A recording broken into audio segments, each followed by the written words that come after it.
People always ask me, why do you never face burnout as a streamer? Well, one of the reasons why is I feel that your mental health is so important, and I take care of my mental health. But I want to talk about an aspect of mental health I think enough people talk about. I want to talk about something that I read in Marie Kondo's latest book, Joy at Work. If you're not familiar, Marie Kondo is the Japanese decluttering expert that talks about how to find things that spark joy in your life. What are the things that you can have from a possession standpoint? So when I think about what Marie Kondo does, she talks a lot about what are the little things you can have in your personal life that spark joy. For instance, I have this nice little Lego barbecue grill.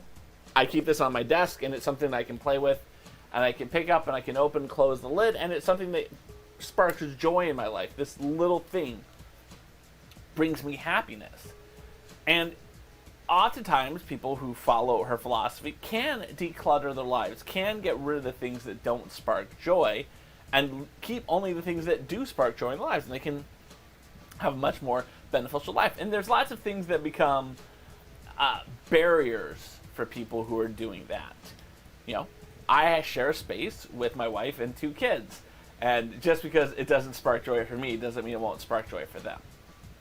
So there's lots of things I have to deal with on top of that. And one of the other spaces that people struggle with from a joy perspective has to do with work. And how do you spark joy at work? With talking about joy at work, I recognize that some people have a job that they absolutely love, a job that they find great joy at. And if you're one of those people who has found a job that you love so much that you never work any day in your life, well, you can just stop watching this video now. But for the rest of us, how do we take this thing called work, and how do we find joy at it? And the reason why this is important to me is I've thought a lot about the jobs that I do at work. When I was a little kid, I was going to be a sports broadcaster. I wanted to be the person yelling, "Holy Toledo," after a big moment happened. I wanted to have exciting moments where I could just twist the viewers' guts up inside with the intense, wonderful descriptiveness. People like Bill King were my idols. They were things that I looked up to. And after I went to college to do that, and actually I got to do that after college. I worked at KMBR 680, the sports leader. It's a sports talk radio station in San Francisco, California. And I worked there for many years. And what I realized was, while I loved sports, and while I loved going to sporting events and watching sporting events, I hated working in sports. I really hated working in sports. I mean, I didn't even watch the Super Bowl last year. In fact, I can't remember the last time I did watch a Super Bowl. And for a lot of Americans, this idea that someone wouldn't watch the Super Bowl is foreign to begin with, much less someone who grew up and was so into sports, and someone who was actually worked in sports. The idea you wouldn't watch the Super Bowl, what's wrong with you? Did you have like a mental breakdown? Well, I realized that while I love sports and I love following sports, if it's not a sport that I don't care about, I didn't want to watch it. And that's one of the things that happens to you when you're in sports, is you have to watch all sports all the time, because you always have to be willing to talk about something that happens. I mean, God forbid you're listening to someone talk about sports on the radio and you're like, "Hey, can you believe what happened last night in the Calgary Flames game?" And they're like, "Who are the Calgary Flames?" You wouldn't watch them very long. So I worked in a sports talk radio, and I realized I didn't want to be in sports anymore. I realized it wasn't something that was sparking joy for me, so I left the industry. I then got a job as a photographer. Photographer was another passion of mine. I actually learned how to take photos when I was very young. My first camera was an SLR, a single lens reflex camera.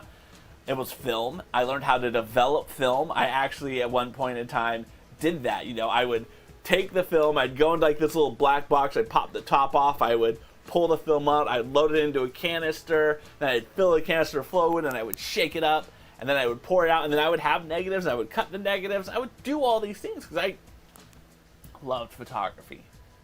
And I did wedding photography for years. I was a damn good wedding photographer. I made some good money as a wedding photographer. And then I stopped. I loved wedding photography initially.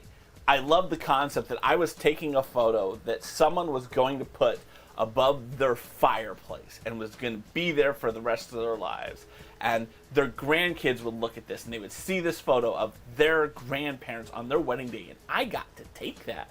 I mean, no offense to Leonardo da Vinci, right? And whoever made the Mona Lisa.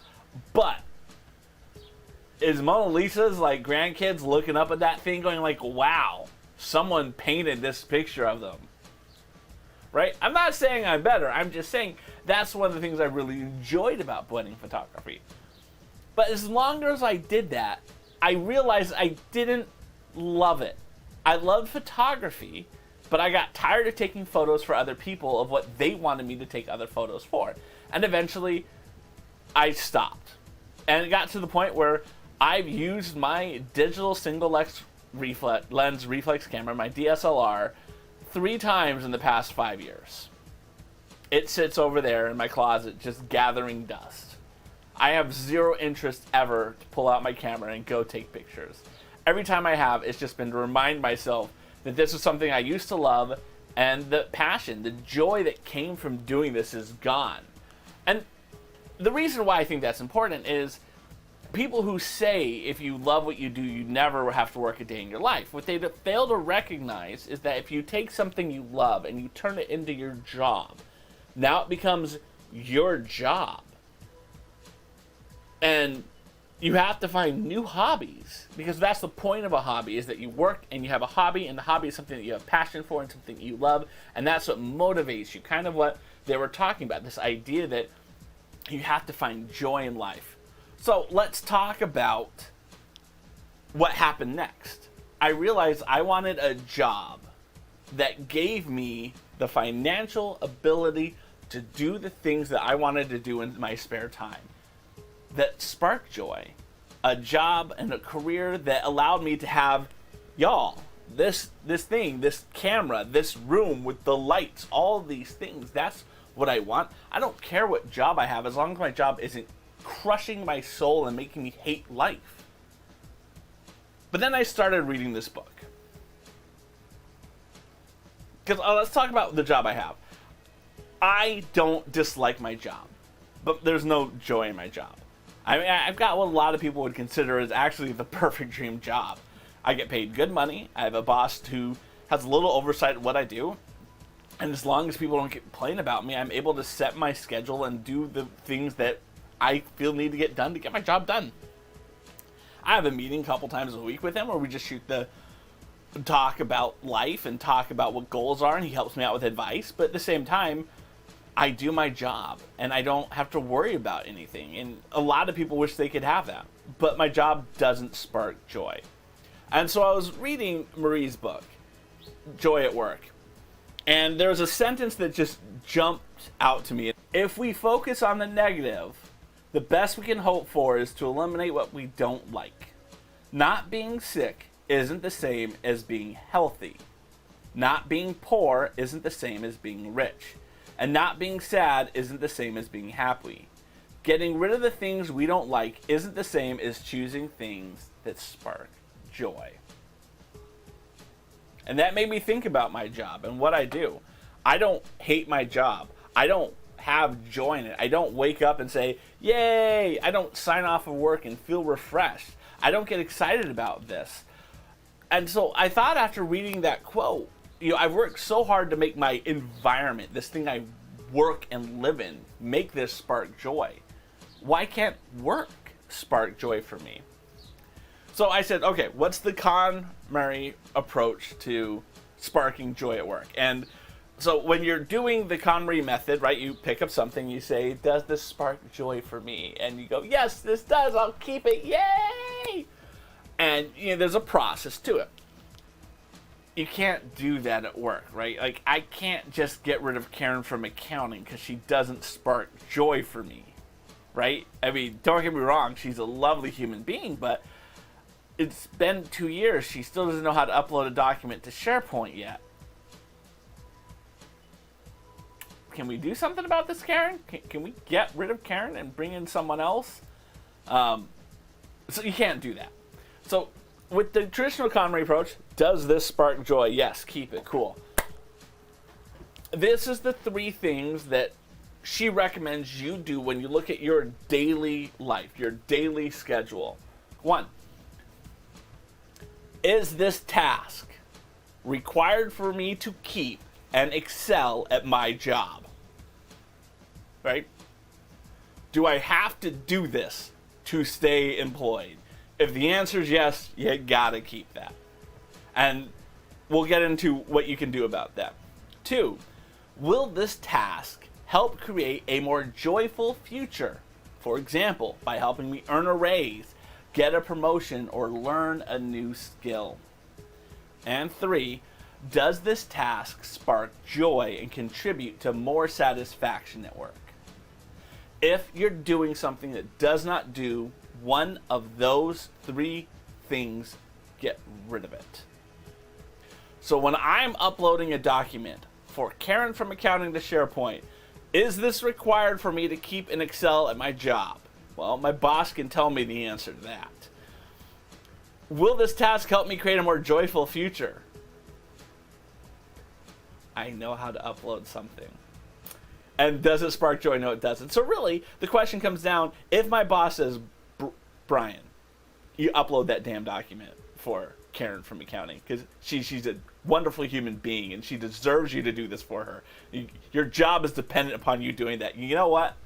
I'm going to take joy in me uploading those documents for her, because that's part of my job, and my job pays me a good amount of money. So think about the tasks you do, right? Because that's what it comes down to. You have to say, 1, does this task meet those 3 things? If it's something for you to remain and enjoy, well, then you have to appreciate that this is aspect of your job. And I think a lot of people struggle with that aspect of the Marie Kondo thing. I hear a lot of women say this, and Jen, you can say in chat yes or no if you agree with the statement, or you don't even have no comment about it. So many women say, oh, I'm only supposed to keep the things that spark joy.